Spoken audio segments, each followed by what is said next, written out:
I've been tattooing a little over 20 years. Also shop owner in the Bay Area, and my shop is Godspeed Tattoo. If you're ever wanting to visit, we're in San Mateo. I was born and raised in the San Francisco Bay Area suburbs. At a young age, very interested in tattooing. I remember seeing them on my uncle, and I thought they were amazing. Punk rock was a big influence as well. I went to a ton of shows and saw a lot of live music and met a lot of different people and saw a lot of tattooing. Everything from the rawest homemade hand poke to large Japanese work by masters. This left an indelible impression. I knew I wanted in, and I began my apprenticeship in June of 2002 under Kevin Marr, and had a strong emphasis on walking tattoos, Japanese, and traditional tattoos. So today, I'd like to talk about what I've been able to learn about a handful of queer tattooers from the past. I'll be honest, I'm no expert, just a big fan. And these people have made a lasting impact and helped create change in our industry. I'd also like to talk about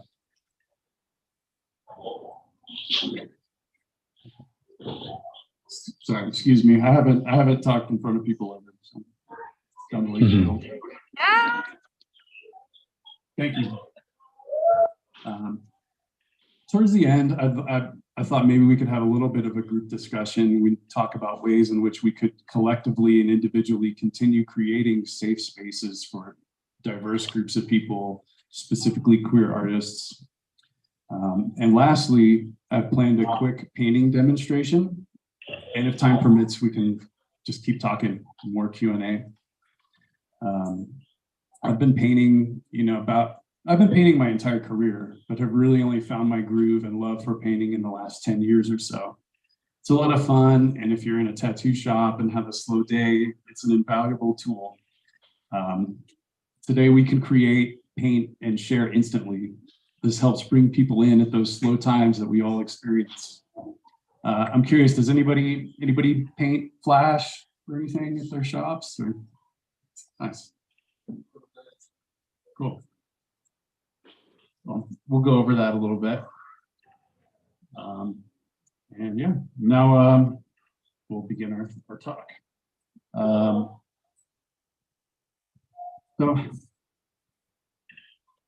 So queer and LGBTQ plus individuals have often been marginalized, stigmatized, but tattooing has always had a handful of practitioners that could help express our feelings and reclaim our bodies. I know this is not always the case everywhere, and tattoo shops can be intimidating spaces, but there's always been at least a few of us making a lasting impact on our industry. Sam Stewart is probably the best known gay tattooer from the past. He was also known as an author and a poet. Stewart began his career as a tattoo artist in the 1930s, working under the pseudonym Phil Sparrow in Chicago. He became known for his unique style and designs, some of which featured homoerotic and queer themes.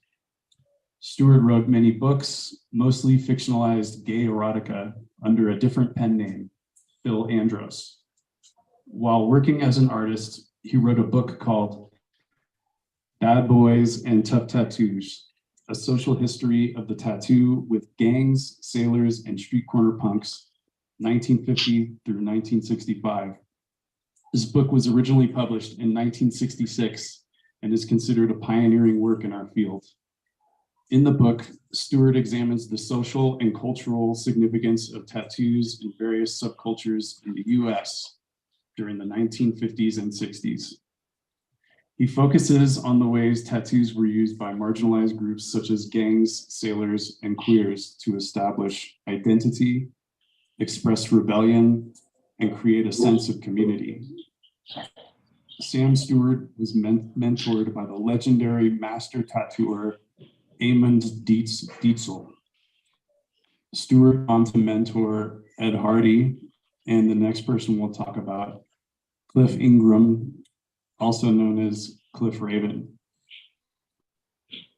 Sam Stewart retired from tattooing in 1970, passed away at the age of 84 in Berkeley, California in 1993.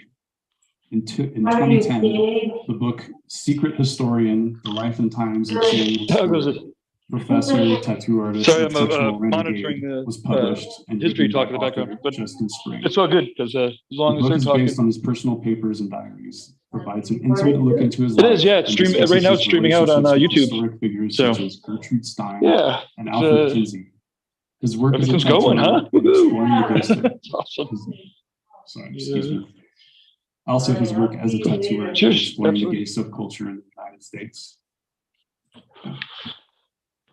Okay. Next, we'll talk about Cliff Raven, who's an American tattoo artist who helped pioneer tribal and Japanese style tattooing in the US. Raven gave himself his first tattoo and soon after received work from Phil Sparrow. He quickly found himself immersed in the subculture. After some part-time work tattooing in an arcade, Cliff went on to open Cliff Raven Tattoo Studio, which is now known as Chicago Tattoo and Piercing Company. To this day, Chicago Tattoo is the oldest continuously running tattoo shop in Chicago and still has some of his original flash hanging on the walls. After winning the Tattoo Artist of the Year award from the first annual International Tattoo Convention in February 1976, Cliff, along with his business partners, bought Lyle Tuttle's Sunset Strip Tattoo in Hollywood. Around this time, he decided to focus on Japanese tattooing and his life in California. He established a sister studio in San Francisco called Tattoo Works, all the while continuing his work in West Hollywood on the Sunset Strip. While in Hollywood, Cliff had various famous clientele. He tattooed Cher, Ringo Starr, lots of famous people. He was also a mentor. He went on to teach Pat Fish, Bob Roberts, Bruce Lee, and Greg James. In 1985, he mostly retired from tattooing and moved to 29 Palms in California. There he wrote editorial cartoons for the High Desert Star and ran a used rare bookstore called Raven's Books. He continued to tattoo infrequently for a select group of longtime clients, but was largely withdrawn from the world of tattooing. His legacy lives on at Chicago Tattoo Company, 1 block west of its original location.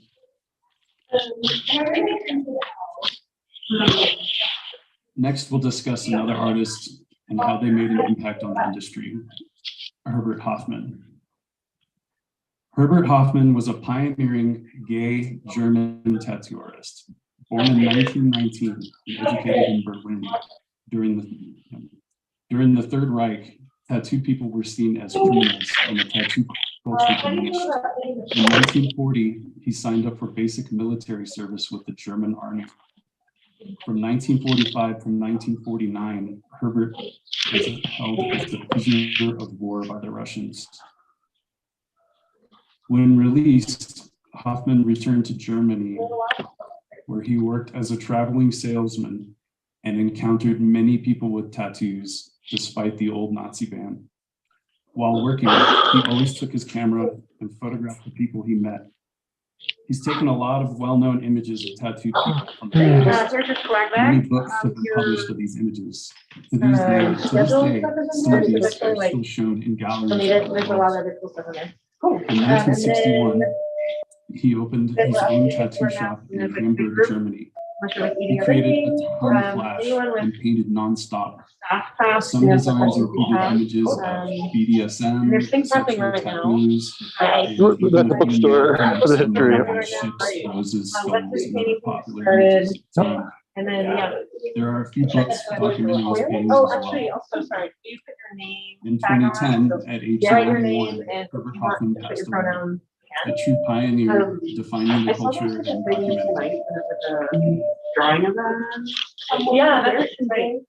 it. Next, we'll discuss pioneering lesbian artists. Yep, we'll do it in here.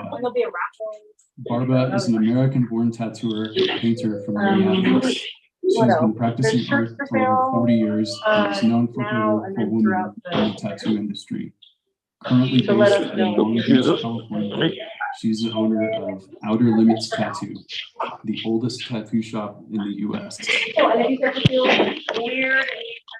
Kari Barba began her tattoo career at 19. In 1980, she moved from Minnesota to California to pursue tattooing full time. By 1983, she had opened her first shop, Twilight Fantasy, in Anaheim, California. From the beginning, Barba prioritized hiring female tattooers in order to diversify the notoriously male industry. Since 1985, Barba has earned more than 500 awards for tattoo excellence.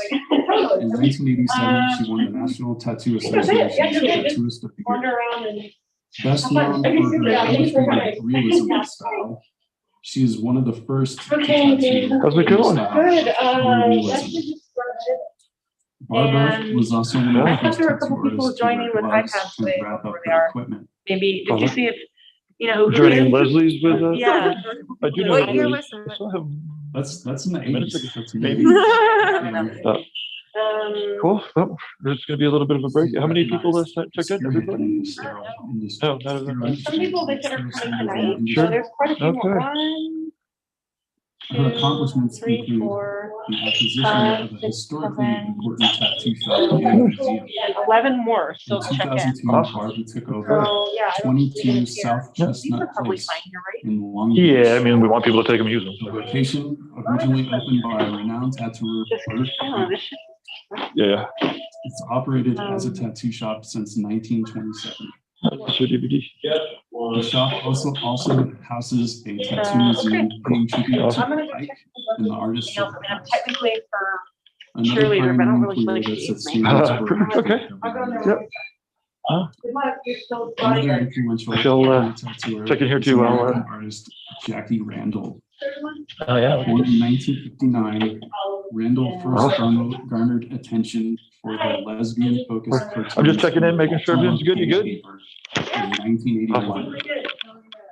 It's not like, you know, Her comics have been featured in publications such as Gay Comics, they Baltimore also Sun, On Our Backs, and Lesbian with Connection. any color that you put on here, Randall is currently gonna based in feel Baltimore, more Maryland, true where value she because continues you're to not work as a comparing tattoo it to artist. dark white, the original brown. Jackie Randall was born in LA Is there anybody in who has 1959. a white While in high school, Randall worked at Hershey Park in Hershey, Pennsylvania as a portrait artist. Okay, amazing.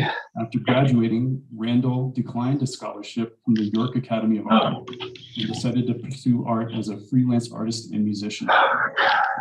In her work as a cartoonist, Randall's comic strips largely focused on lesbian themes and relationships, as well as the leather and motorcycle culture. Randall's body of work has ranged from erotic paintings to commissioned artworks for churches and murals in Baltimore. Since 1991, Randall moved away from comics to work primarily as a tattoo artist, though she continues to publish them occasionally. And from 94 to 2004, Randall worked at Sea Tramp Tattoo in Portland, Oregon. That's their oldest tattoo shop there. In 2006, Randall and her partner moved to Baltimore, where she opened up her own shop, Charm City Tattoo. Over time, tattooing and our place as queer folk in tattooing has changed and evolved quite a bit. It is amazing that we're here at Santa Fe learning together. We don't have to be closeted to survive anymore.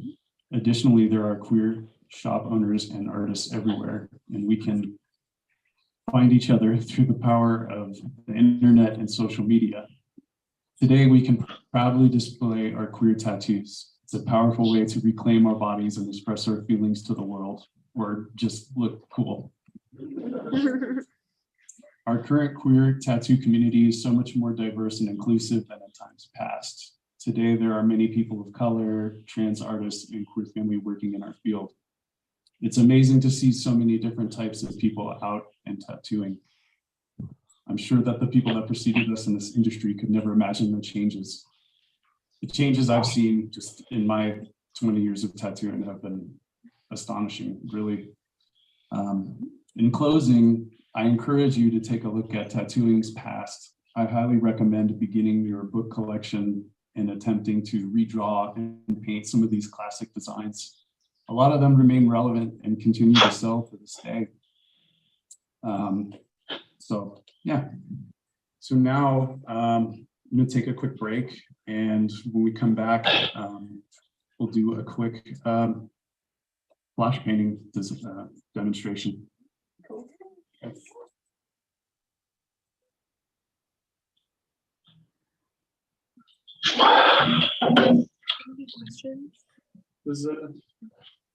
Yeah, we can do that. Now or later? We can do it now. I mean, does anybody have any like questions or comments or anything to add or talk about?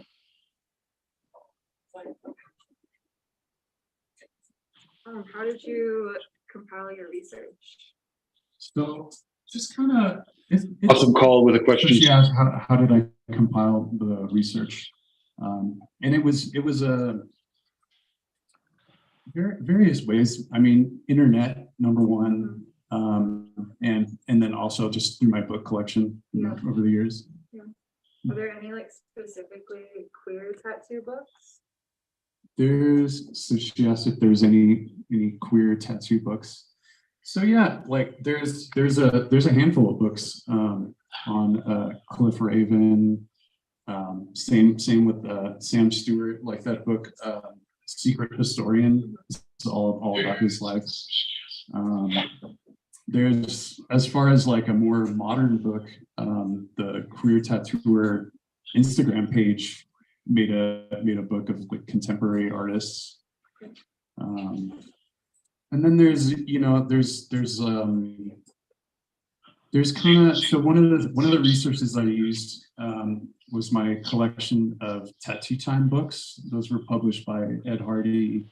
I want to say like late 70s, early 80s. And those had some good information about Sam Stewart, contemporary artists, Kari Barba. And then there's, you know,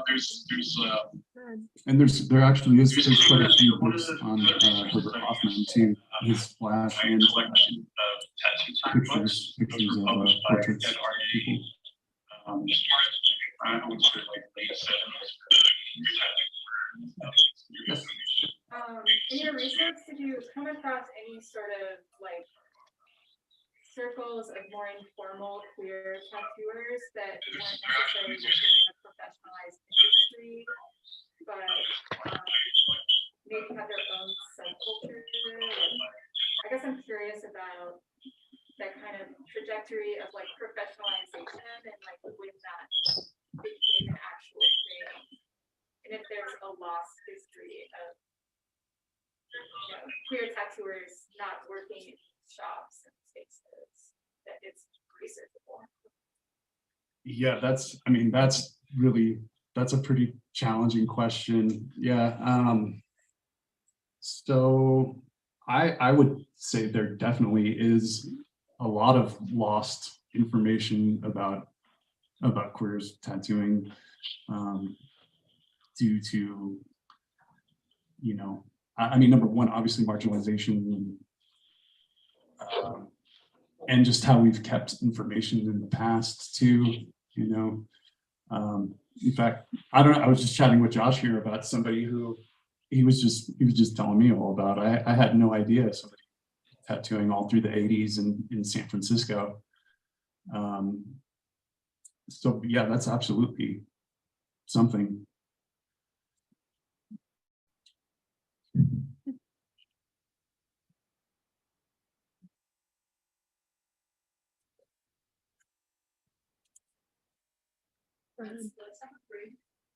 Okay. Yes, let's take 10. Thank you. Thank you.